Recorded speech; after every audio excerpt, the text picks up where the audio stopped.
Hello दोस्तों, मैं PK Saxena, retired commercial tax officer, Kalyani IAS academy Indore में आपका स्वागत करता हूं।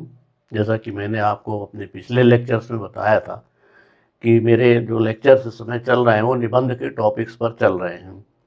आज का मेरा टॉपिक है घरेलू हिंसा, यानी घरेलू हिंसा पर निबंध पर आज चर्चा की जाएगी। इस पर मैंने 1000 शब्दों में अपने शब्दों में इसे ढाला है। मैं कोशिश करूंगा कि आप इनको ध्यान से सुनेंगे तो आपको समझ में आएगा, और जो मेरे 1000 शब्द में जो मैंने मैटर लिखा है यदि उसको आप समझ लेंगे तो मैं समझता हूँ कि जब भी आपको इस टॉपिक पर निबंध लिखना होगा तो आप आसानी से लिख सकेंगे। तो निबंध लिखने का जो मैंने हमेशा आपको तरीका बताया है, निबंध लिखने का एक ही तरीका है। उसको 3 भागों में बांटते हैं। सबसे पहला वाला भाग होता है प्रस्तावना वाला, यानी जो विषय दिया गया है उस विषय के बारे में थोड़े से शब्दों में लिख देते हैं, उसकी परिभाषा लिख देते हैं, उसका स्वरूप लिख देते हैं। बाद में फिर जो मेन एरिया रहता है जिसमें विस्तृत रूप से विवरण करते हैं, जैसा विषय होता है वैसा विवरण होते। समस्याओं वाला है तो समस्याओं के प्रकार, समस्याओं का निदान, और कोई चीज़ है तो उस बारे में लिख देते हैं। और लास्ट में तीसरा जो हिस्सा आता है वो उपसंहार वाला आता है, जिसमें अपन ऊपर लिखी गई चीज़ों का निष्कर्ष निकाल के और फिर उसको बताते हैं कि क्या अच्छा था, क्या बुरा था, क्या करना चाहिए था या क्या नहीं करना चाहिए था। तो आइए शुरू करते हैं। घरेलू हिंसा। पहले हिंसा को समझते हैं। हिंसा का मतलब क्या होता है? हिंसा यानी मारपीट। किसी भी व्यक्ति के साथ अगर कोई मारपीट की जाए तो हिंसा की श्रेणी में आता है। अब घरेलू हिंसा का क्या मतलब है? घरेलू हिंसा से मतलब होता है घर में रहने वाले व्यक्तियों के साथ हिंसा। क्या? यानी अशक्त व्यक्ति हो सकते हैं, बच्चे हो सकते हैं, महिलाएं हो सकती हैं, जिनके साथ अगर मारपीट की जाए तो ये घरेलू हिंसा की श्रेणी में आता है।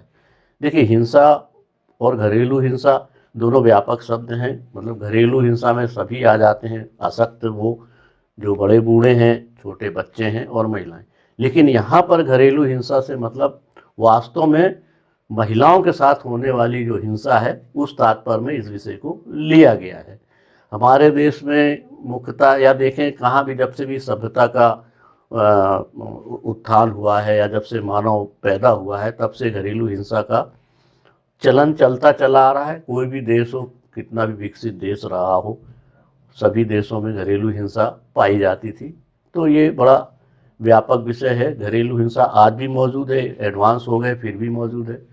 तो इस तरह से इस पर घरेलू हिंसा पर चर्चा करेंगे। तो सबसे पहले तो इसकी परिभाषा लिखते हैं।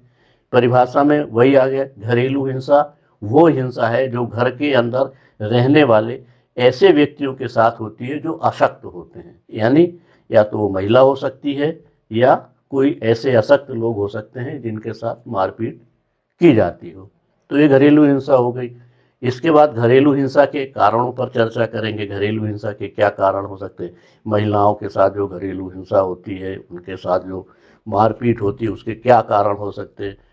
होने वाली हिंसा के स्वरूप क्या हो सकते हैं?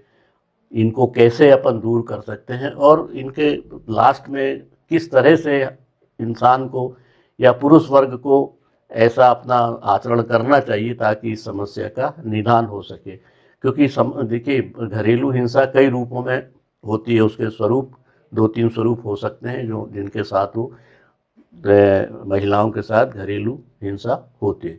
तो आइए मैं बताता हूँ आपको कि आपको घरेलू हिंसा पर यदि निबंध लिखना हो तो क्या लिख सकते हैं। मैं बोर्ड पर आपको दिखाता हूँ, मैंने अपने शब्दों में लिखा है, आपको समझाता हूँ। टॉपिक घरेलू हिंसा। प्रस्तावना, आप यहाँ प्रस्तावना को काटकर अपना सीधे विषय पर आकर लिख सकते हैं। घरेलू हिंसा अर्थात घर के अंदर होने वाली हिंसा। बाहरी हिंसा, बाहर लड़ाई झगड़ा मारपीट हो तो बाहरी हिंसा होगी। घर के अंदर मारपीट की जाए तो वो घरेलू हिंसा की श्रेणी में आ जाता है। हिंसा यानी मारपीट, अभद्र भाषा का प्रयोग एवं शारीरिक तथा मानसिक प्रताड़ना देना। हिंसा के अंतर्गत क्या क्या चीज़ें आती हैं? मानसिक प्रताड़ना, शारीरिक प्रताड़ना, दोनों ही चीज़ें जो है ना ये हिंसा में आती हैं। किसी के साथ आपने अभद्र भाषा का प्रयोग किया तो वो भी एक तरह की हिंसा ही कहलाती है। ठीक है। घरेलू हिंसा मानव समाज की प्राचीनतम एवं भयावह विडंबना रही है। मैंने आपको बताया कि कोई भी समाज रहा हो, कोई भी देश रहा हो, घरेलू हिंसा हमेशा अब साथ साथ इंसान के चली हुई है। कोई भी कितना भी सभ्य देश क्यों ना रहा हो, कोई भी राजा रहा हो, घरेलू हिंसा हर शासन में रही है, आज तक भी है। तो वही लिखा हुआ है, घरेलू हिंसा मानव समाज की प्राचीनतम एवं भयावह विडंबना रही है। इसका भयावह रूप जिन्हें सहा है उन लोगों से पूछा जा सकता है। समाज चाहे शिक्षित लोगों का हो, चाहे अशिक्षित लोगों का हो, एडवांस लोगों का हो, पिछड़े लोगों का हो, या अब संपन्न और आधुनिक लोगों का हो, ये हर जगह पाई जाती है। पहले भी पाई जाती थी, घरेलू हिंसा पहले भी मौजूद थी और वर्तमान में भी पाई जाती है। घरेलू हिंसा में दो घटक होते हैं। दो घटकों से मतलब क्या होता है, एक जो हिंसा करता है और एक वो जिसको ऊपर हिंसा की जाती है। यानी एक सशक्त घटक हो गया जो हिंसा करता है, और एक अशक्त घटक हो गया जिस पर हिंसा की जाती है। तो घरेलू हिंसा के दो घटक होते हैं, एक सशक्त घटक और दूसरा अशक्त। अपेक्षाकृत निर्बल, मतलब जो सशक्त घटक है उसकी अपेक्षाकृत जो निर्बल लोग होते हैं, कमजोर लोग होते हैं, वो दूसरे घटक की श्रेणी में आते हैं। सशक्त घटक द्वारा अशक्त घटक के साथ की जाने वाली मारपीट, अभद्र भाषा का प्रयोग, मानसिक प्रताड़ना एवं शारीरिक शोषण किया जाना घरेलू हिंसा के अंतर्गत आते हैं। देखिए, ये शारीरिक शोषण शब्द का उपयोग इसलिए किया गया है कि मेनली घरेलू हिंसा को महिलाओं के साथ होने वाली हिंसा के साथ जोड़ा जाता है। दृष्टिकोण आज भी वही है कि घरेलू हिंसा का मतलब है कि महिलाओं के साथ होने वाली हिंसा। तो शारीरिक शोषण शब्द इसीलिए प्रयोग में लाया गया है कि विषय विशेष में घरेलू हिंसा का मतलब है महिलाओं के साथ होने वाली, घर के अंदर होने वाली हिंसा। यद्यपि उसमें कोई और भी अशक्त लोगों के साथ हो सकता है, जैसा कि मैंने पहले बताया। आजकल के ज़माने में लोग अपने पिता को ही पीड़ देते हैं, है ना, अपनी माँ के साथ ये भी जो है ना हो जाता है ऐसा। कोई उनको भी उनकी तक पिटाई कर दी जाती है माँ बाप की। तो है, चल रहा है ये सब। लेकिन मूल रूप से जो घरेलू हिंसा का मतलब होता है वो होता है महिलाओं के साथ होने वाली हिंसा, और इसीलिए शारीरिक शोषण शब्द का यहाँ पर प्रयोग किया गया है। इनमें महिलाएं, बच्चे, वृद्धजन मुख्य रूप से शोषित वर्ग के रूप में आ जाते हैं। महिलाएं, बच्चे, बच्चों के साथ तो हिंसा खैर नहीं कह सकते हैं, फिर भी सौतेले माँ बाप होते हैं, माँ होती है, बच्चों के साथ हिंसा कर सकती है, तो वो भी एक घरेलू हिंसा है। वृद्धजन, जैसा कि मैंने आपको बताया कि अपने पिता के साथ ही कोई मारपीट कर दे, यंग लड़का, तो वो भी एक हिंसा है। तो इनमें महिलाएं, बच्चे, वृद्धजन मुख्य रूप से शोषित वर्ग के रूप में, शोषक जो मारपीट करने वाला है और शोषित वो जिनके ऊपर मारपीट की जा रही है। भारतवर्ष में घरेलू हिंसा से तात्पर्य घर की महिला के साथ किए जाने वाला दुर्व्यवहार एवं मारपीट। अब यहाँ मूल बात पे आते हैं। भारतवर्ष में घरेलू हिंसा का, भारतवर्ष में क्या पूरे देश में या कहीं भी अगर घरेलू हिंसा का टॉपिक चलेगा तो उसमें मुख्य बात यही आएगी कि घरेलू हिंसा वह हिंसा है जिसमें महिलाओं के साथ मारपीट और दुर्व्यवहार किया जाता है। घरेलू हिंसा से तात्पर्य घर की महिला के साथ किया गया दुर्व्यवहार एवं मारपीट होता है। ठीक है। घरेलू हिंसा के कारण क्या है, क्यों होती है घरेलू हिंसा, कैसे होती है, क्यों होती है, इन कारणों पर ध्यान देते हैं। पुरुष प्रधान समाज की मानसिकता। प्रकृति का जब से प्रादुर्भाव हुआ है और जब से मनुष्य ने पृथ्वी पर जन्म लिया है, तब से मेल और फीमेल यानी पुरुष और स्त्री दो लिंगों के रूप में जीव बने हैं। हमेशा आपने देखा होगा कि कहीं भी हो, जानवरों में देख लें या इंसानों में देख लें, जो मेल पर्सन होता है यानी जो पुरुष लिंग वाला व्यक्ति होता है, मेल पर्सन, वो अधिक ताकतवर होता है और तो वो अपनी जो है ना प्रधानता स्थापित करता है। यही चीज़ यहाँ पर दी गई है, पुरुष प्रधान समाज की मानसिकता। अब प्राचीन ग्रंथों में भी अपन पढ़ते हैं, पुराने राजाओं के ज़माने में भी जो है पुरुष ही समाज का और परिवार का मुखिया होता था, उसकी प्रधानता होती थी।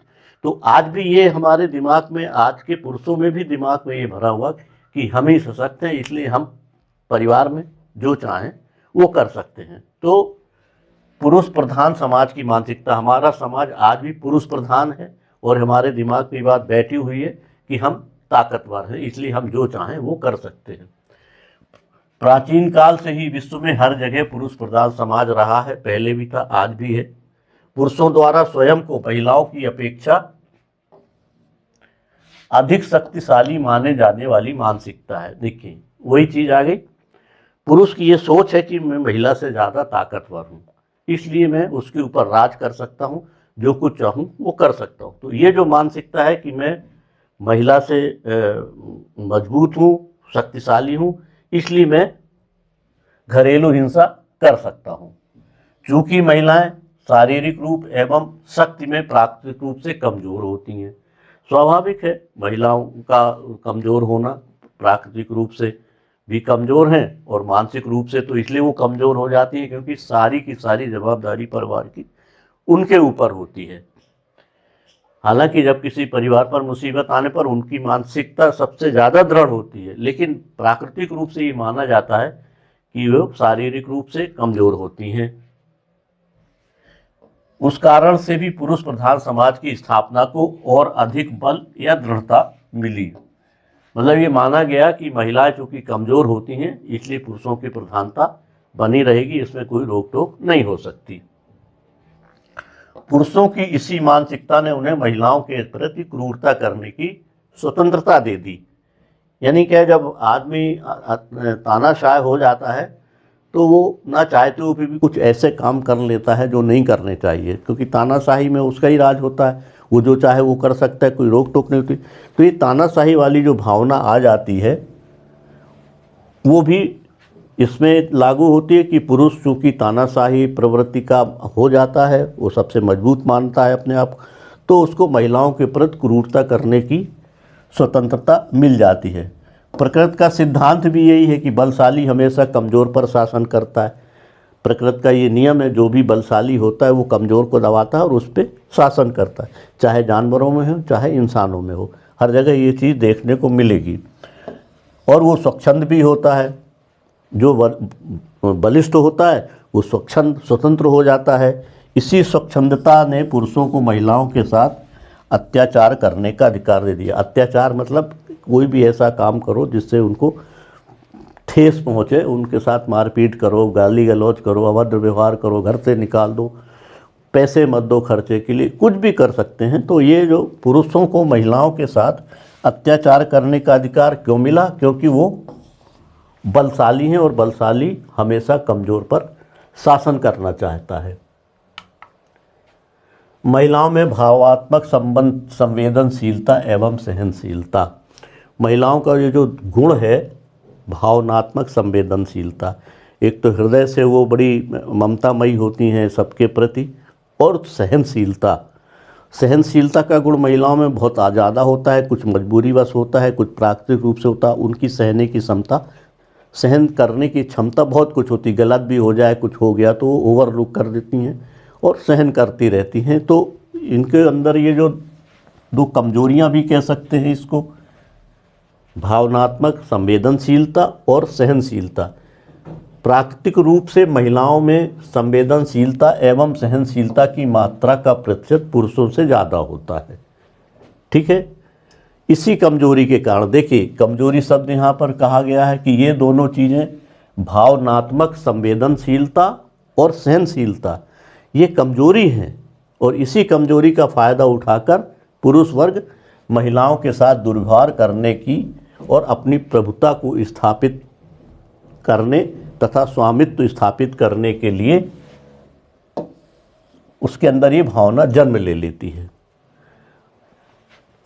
इसके साथ ही महिलाओं की अत्यधिक सहनशीलता एवं समझौतावादी प्रकृति, महिलाएं हमेशा ये कोशिश करती हैं कि घर का माहौल ना बिगड़े, कोई बर्बादी ना हो, इसलिए अगर गलत कुछ हो रहा है तो भी सह लेती हैं और समझौता करने के लिए तैयार हो जाती हैं कि चलो ठीक है, आज हो गया, कल नहीं होगा, कल नहीं होगा तो परसों नहीं होगा, कभी तो स्थिति ठीक हो जाएगी। तो वो समझौता करने के लिए हमेशा तैयार रहती हैं। तो इसका फ़ायदा भी उठाते हैं पुरुष वर्ग, इसका फ़ायदा उठाता है। समझौतावादी प्रकृति भी इसके लिए जिम्मेदार होती। मतलब ये जो दूसरा कारण है, ये महिलाओं की जो कमजोरियां हैं, कमजोरी के जो कारक हैं उनके अंदर सहनशीलता, समझौतावादी प्रकृति का होना, भावनात्मक संवेदनशीलता मतलब अधिक संवेदनशील होना, ये एक तरह के की कमजोरियां हैं महिलाओं की, और उसके कारण भी इनको घरेलू हिंसा का शिकार बनाया जाता है या वो पुरुषों के अत्याचार का, मारपीट का शिकार हो जाती हैं। अगली चीज़ क्या है, महिलाएं वही समझौतावादी प्रकृति, तो घर में शांति का वातावरण बनाए रखना चाहती हैं। देखिए, परिवार का जो भी वातावरण होता है, अच्छा हो या खराब हो, उसमें स्त्री का क्या कहना चाहिए, स्त्री का योगदान ज़्यादा होता है। माँ है, बच्चे को जो संस्कार देती है सबसे पहले वो स्त्री ही है, तो बच्चे को अच्छा बुरा सिखाना, उसको सभ्य बनाना शुरुआत से ही माँ का योगदान माना जाता है। महिलाएं घर में शांति का वातावरण बनाए रखने का प्रयास करती हैं, जिसके वसूभूत वे अपने साथ होने वाली शारीरिक, मानसिक प्रताड़ना एवं हिंसा का विरोध नहीं करती हैं। वो घर में शांति का वातावरण बनाए रखना चाहती हैं, लड़ाई नहीं, कंपटीशन नहीं करना चाहती। अगर कुछ गलत हो रहा है तो उसको सह लो, घर में शांति बनी रहे, और इसी के कारण वो हिंसा का या अत्याचार का शिकार हो जाती हैं और इसका विरोध भी नहीं करती हैं, सहती रहती तो विरोध नहीं करती हैं। इस टालने की प्रवृत्ति के कारण घरेलू हिंसा के दायरों में उत्तरोत्तर वृद्धि होती चली जाती।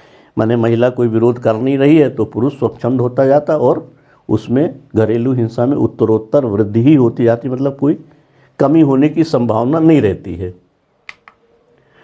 प्राचीन रूढ़वादी परंपराएं, तीसरा कारण क्या है, प्राचीन ग्रंथों में हमेशा एक शिक्षा दी गई है, या औरत के ऊपर सभी प्रतिबंध लगाए गए हैं, पुरुष को स्वच्छंद छोड़ा गया है, और ये माना गया है कि पुरुष वर्ग ही शासक होगा, उसी की प्रधानता चलेगी, चाहे वो राजा हो, चाहे समाज हो, चाहे परिवार हो। यानी अगर राज्य करना है तो पुरुष करेगा, समाज का मुखिया बनेगा तो पुरुष बनेगा, और परिवार का मुखिया है तो वो भी पुरुष वर्ग से ही हो, महिला कहीं नहीं होगी।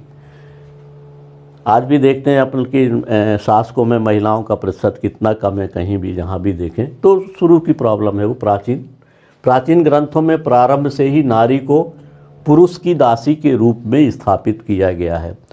पति पुराने ज़माने में स्वामी कहलाता था। आप कहीं भी देखेंगे, सीरियल देखें, महाभारत हो, रामायण हो, और भी कोई ऐतिहासिक सीरियल अगर आप देखते हो या इतिहास पढ़ेंगे, पत्नी द्वारा कभी भी पति को एजी ओजी करके नहीं बुलाया जाता। आज तब उनको क्या कह के पुकारा जाता, स्वामी। कितनी सीता जी राम जी को स्वामी बुलाती थी, और ये रुक्मणी जी कृष्ण जी को स्वामी बुला, यानी ये पुराने समय से चला आ रहा है कि पुरुष एक तरह से स्वामी होता था, मालिक होता था। तो स्वाभाविक चीज़ है, जो मालिक होगा, जो मुखिया होगा, वो जो चाहेगा वो कर सकता है। वही यहाँ पर लिया गया है। स्त्री के लिए पुरुष हर जगह कार्य करने के लिए स्वच्छंद एवं स्वतंत्र रहता था। प्रतिबंध केवल स्त्री के लिए होते थे, पुरुष हर तरह से स्वच्छंद और स्वतंत्र रहता था। इसलिए वो मुखिया के तौर पर कुछ भी करने के लिए स्वतंत्र रहता था, तो खूब हिंसा करता था, गाली गलौज मारपीट सब करता था। पुरुषों द्वारा बहुविवाह करना, विधवा विवाह का पुनर्विवाह न होना, स्त्रियों को घर से बाहर ना निकलने देना आदि मानसिकता, बहुवतनी प्रथा, ये भी पुरानी परंपराएं थीं जो आज भी प्रचलित हैं, और इन्हीं का सहारा लेकर पुरुष वर्ग ने स्त्री को दासता की जंजीरों में जकड़ के रख दिया। यानी क्या है, प्राचीन रूढ़वादी परंपराओं को अगर अपन देखें तो विधवा विवाह नहीं हो सकता था। मतलब स्त्री अगर विधवा हो गई, कोई भी उम्र हो उसकी, उसका दोबारा विवाह नहीं हो सकता। पत्नी मर जाए तो पुरुष तुरंत पुनर्विवाह कर सकता था। तो ऐसी कुछ परंपराएं होती थी। सारे जो प्रतिबंध होते थे वो स्त्रियों के लिए होते थे, घर से बाहर नहीं निकलना है, पर्दा प्रथा में रहना। तो ये सब चीज़ों से जो है ना, पुरुष की जो मानसिकता है वो प्रधानता हो गई और वो स्वतंत्र हो गया। महिलाओं के साथ दुर्व्यवहार करने के लिए स्वतंत्र हो गया और स्त्री को दास्ता की जंजीरों में जकड़ दिया। थोड़ा सा साहित्यिक भाषा को लेके चलते हैं, जब कोई चीज़ लिखते हैं तो यहाँ पे वो स्त्री को दास्ता की जंजीरों में जकड़ दिया, मतलब उसको दासी बनाकर रखा गया। आपने आज भी देखा होगा, पहले तो ठीक है स्त्री को या बेटी का जन्म अच्छा नहीं माना जाता था, प्राचीन काल का छोड़ दें, जब बहुत पुरानी बात, लेकिन मिडिल समय में और जब भी आते गए तो बेटी के जन्म को बड़ा दुख भरा अवसर माना जाता था। बेटी का जन्म हो गया तो बड़ी भारी विपत्ति आ गई, अरे ये क्या हो गया। आज भी है ये मानसिक, भले ही प्रतिशत में कमी आई हो, लेकिन आज भी ये मानसिकता आज भी है कि बेटी के जन्म के समय में जैसे ही मतलब सूचना मिलती है डिलीवरी के समय की लड़की हुई है, एक भले ही चाहे 1 सेकंड के लिए हुआ है, सेकंड के समय अंतर के लिए, चेहरे देखें आप लोगों के, उनके भाव देखें कि एकदम से फिर बाद में भले ही कहें कि अरे पहली बार है, बेटी हुआ बेटा सब अच्छा है, बढ़िया है, मतलब पहली बार है इसलिए तो ठीक, अगर दोबारा हो जाए फिर तो देखिए आप चेहरे के भाव कैसे हो जाते।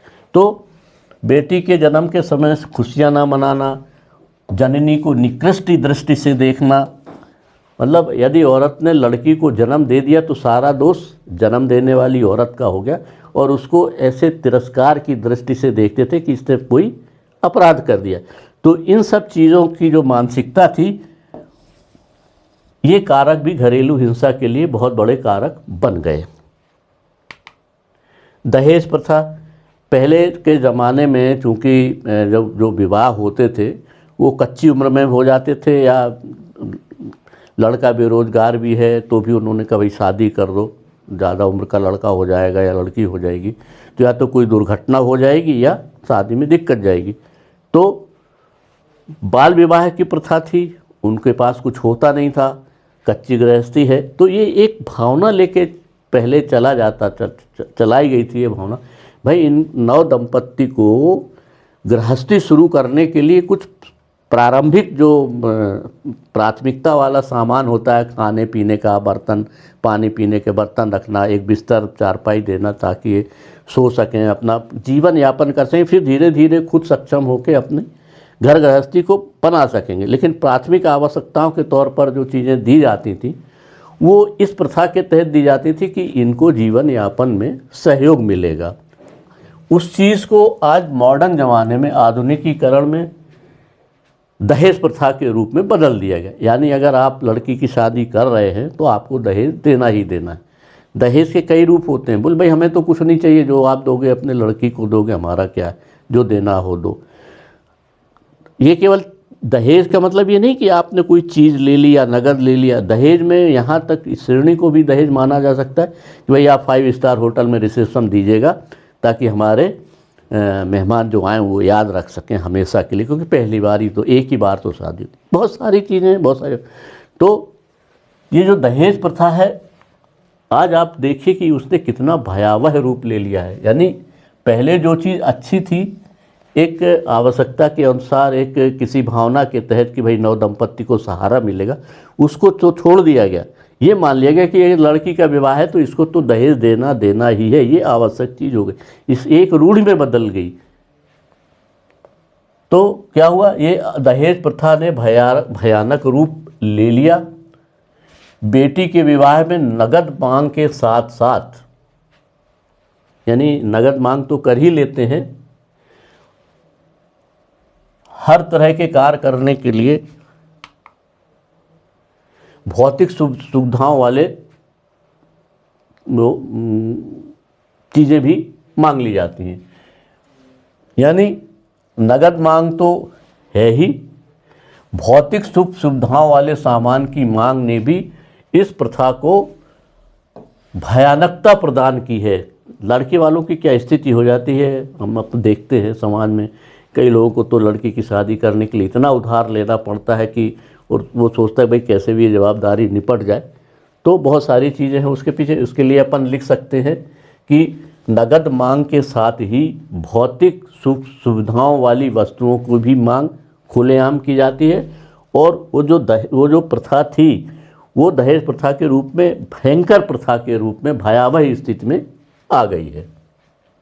वही मैंने बताया था आपको कि यद्यप प्राचीन काल में इस प्रथा के तहत नव दंपत्ति को गृहस्थी चलाने के लिए घरेलू सामान दिया जाता था ताकि वो अपनी प्रारंभिक जिंदगी शुरू कर सके। लेकिन उस अच्छी प्रथा को आधुनिक समाज ने दहेज को अनिवार्य बनाकर कुप्रथा में बदल दिया। जो अच्छी प्रथा थी उसको दहेज प्रथा के नाम पर कुप्रथा में बदल दिया। और चूंकि दहेज देना है, खर्चा करना है लड़की की शादी में, तो कन्या के पैदा होते ही सबको सांप सूंघ जाता था। तो ये खर्चा होगा, दहेज देना पड़ेगा, तो लड़की के पैदा होते ही उसके प्रति जो भावना बन जाती थी, उस भावना के तहत भी घरेलू हिंसा की वृद्धि में दर होती चली गई।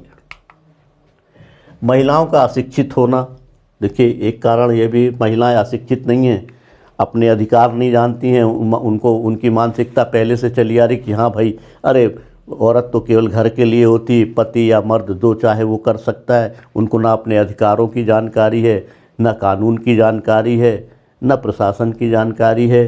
तो ये क्या है, ये क्यों नहीं है? क्योंकि 90% 80% महिलाएं अशिक्षित हैं। आज भी जो है ना, उनकी रूढ़ियाँ या मानसिकता वही है कि भाई हमें तो पुरुष के अधीन रहना है। तो अशिक्षित होने से कानूनों की अज्ञानता एवं अपने अधिकारों के बारे में पता न होना भी इस समस्या का बड़ा कारण है। और इसी का फ़ायदा उठाते हुए पुरुष वर्ग द्वारा महिला वर्ग को प्रताड़ित किया जाता है। घर की औरत को पता ही नहीं कि मेरे क्या अधिकार है, मैं पुलिस में रिपोर्ट लिखा सकती हूँ, ये जो कर रहे हैं ये, तो वो उसका भी फ़ायदा उठाते हैं कि इसको तो अपने कानून के अधिकारों की जानकारी मालूम नहीं, करते रहो जो करना है। अच्छा, दूसरा एक प्राकृतिक कारण भी जोड़ा जा सकता है। अधिकतर ये देखा गया है कि महिलाओं में आपसी ईर्ष्या पुरुषों से ज़्यादा होती है। ये प्राकृतिक रूप से देखा गया है। जो भी हो, क्या है उसके बारे में तो अंदर नहीं जा सकते, लेकिन यहाँ पर एक कारण ये भी लिखा गया है, एक महिला का दूसरी महिला के प्रति ईर्ष्या का भाव भी इस व्यवस्था को जन्म देता है, यानी घरेलू हिंसा को जन्म देता है। क्यों देता है? कि अगर घर की महिला चाहे तो दूसरी घर की महिला के साथ अत्याचार या बुरे व्यवहार नहीं किए जा सकते जब तक घर की कोई महिला इसमें शामिल ना हो। तो ये ईर्ष्या का जो भाव है उसको भी जिम्मेदार कारक माना जा सकता है। यदि महिलाओं द्वारा आपस में एक दूसरे के प्रति सम्मान एवं स्नेह की भावना आ जाए तो बहुत कुछ हद तक पारिवारिक हिंसा को या घरेलू हिंसा को रोका जा सकता है। प्रायः देखने में आता है कि परिवार में महिलाओं के आपसी रिश्तों में सम्मान का भाव नहीं होता है। सुनने में आता है ननद है, भाभी है, या जेठानी, देवरानी, ऐसे कुछ रिश्ते होते हैं। संयुक्त परिवार में रहते हैं तो एक दूसरे के नहीं सह पाते हैं, तो एक महिला का दूसरे के प्रति या सम्मान का भाव या ईर्ष्या का भाव, जब ये भाव आ जाता है तो एक औरत दूसरे के साथ जब गलत करने के लिए प्रेरित हो जाती है तो पुरुष को और सहारा मिल जाता है इस तरह की हिंसा को अंजाम देने के लिए। तो यहाँ पे यही लिखा, उसका मतलब यही है, प्रायः देखने में आता है कि परिवार में महिलाओं के आपसी रिश्तों में सम्मान का भाव नहीं होता है, तब ये समस्या और बढ़ जाती। मतलब अगर महिलाएं महिलाओं का सम्मान करें तो शायद इस स्थिति को रोका जा सकता है। अब देखिए, घरेलू हिंसा के तहत महिलाओं के साथ किए जाने वाले दुर्व्यवहारों के निम्न स्वरूप। कितनी तरह से व्यक्ति घरेलू हिंसा या औरत को प्रताड़ित कर सकता है।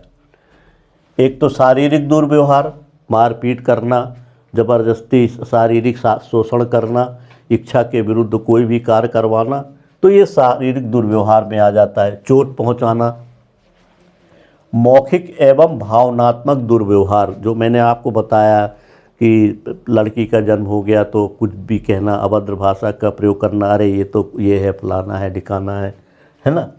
मौखिक तौर पर भी स्त्री तो चुप रहती, आप जो चाहे बोलते जाओ, तो उसके भेदभाव करना, अपमानजनक टिप्पणी करना, अभद्र भाषा एवं शब्दों का प्रयोग करना, निंदा करना, हंसी उड़ाना, भावनाओं को कुरेदना, ये सब चीज़ें मौखिक एवं भावनात्मक दुर्व्यवहार के अंतर्गत आती। मानी एक तरह से शारीरिक दुर्व्यवहार से उसने घरेलू हिंसा को अंजाम दिया, दूसरा मौखिक रूप से गाली गलौज करके, भावनात्मक रूप से गलत बोलकर उसने एक प्रकार की हिंसा की, वो भी घरेलू हिंसा है।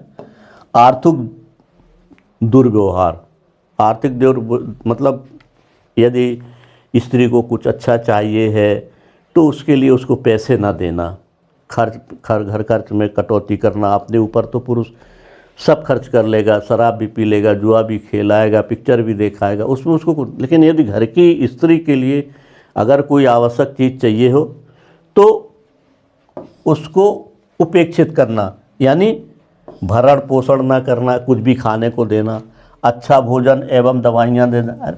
हो जाएगी ठीक, 2-4 दिन में चोट लगी है तो क्या इलाज कराना, इलाज पे क्यों खर्च करना, अपने आप ही ठीक हो जाएगी। नौकरी ना करने देना, मालूम है कि अगर आर्थिक रूप से सक्षम हो जाएगी तो हमारे बराबर खड़ी हो जाएगी तो हम फिर उसको दबा के नहीं रख पाएंगे, तो नौकरी ना करने देना।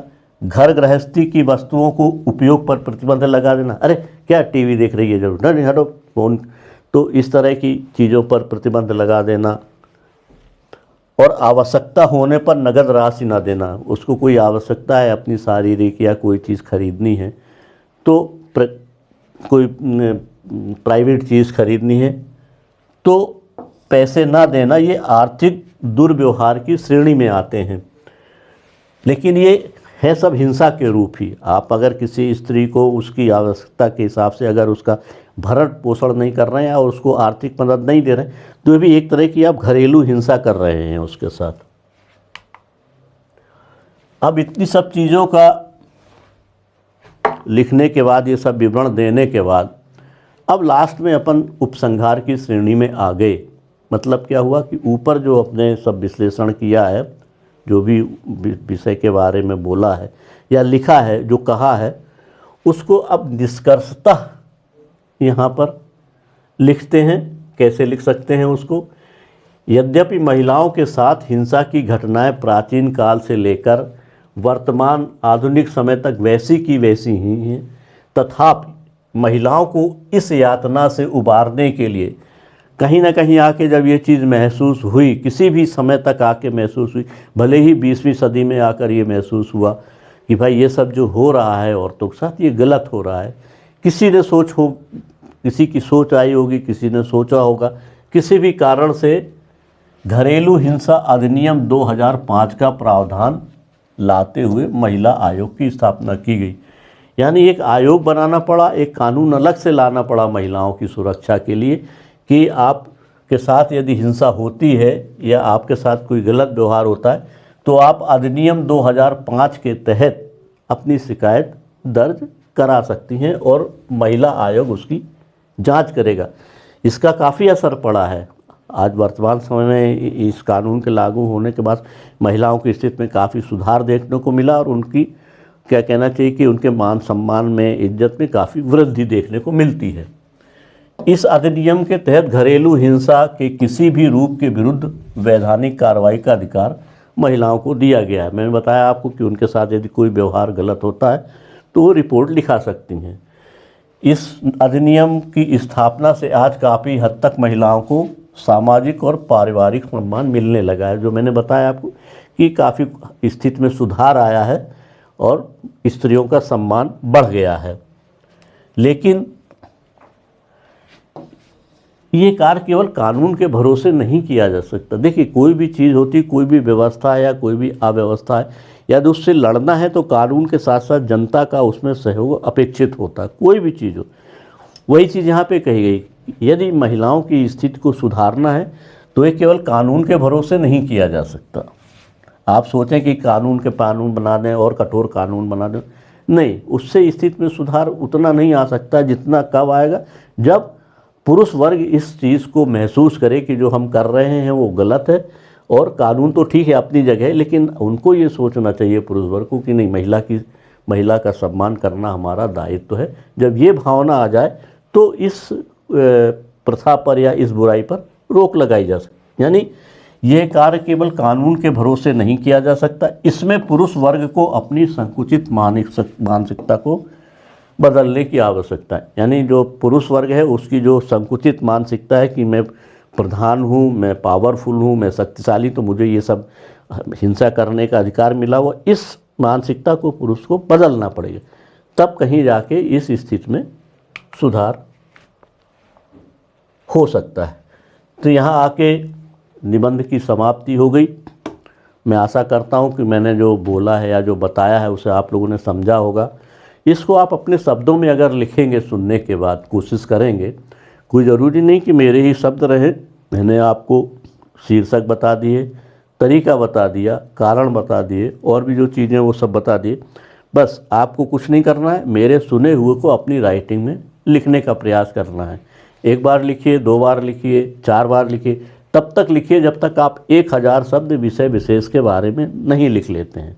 संतुष्टि, विद्यार्थी के लिए संतुष्टि शब्द सबसे खतरनाक है। आप कभी संतुष्ट नहीं हुए, किसी भी स्थिति से संतुष्टि आपको नहीं होना, आपको हमेशा असंतोष रखना है पढ़ाई के बारे में। खास तौर से कभी भी संतुष्ट मत होइए, अपनी पढ़ाई के बारे में हमेशा असंतोष रखिए और इस कोशिश में रहिए कि मुझे अभी बहुत कुछ सीखना है, अभी और आगे बढ़ना है। Thank you.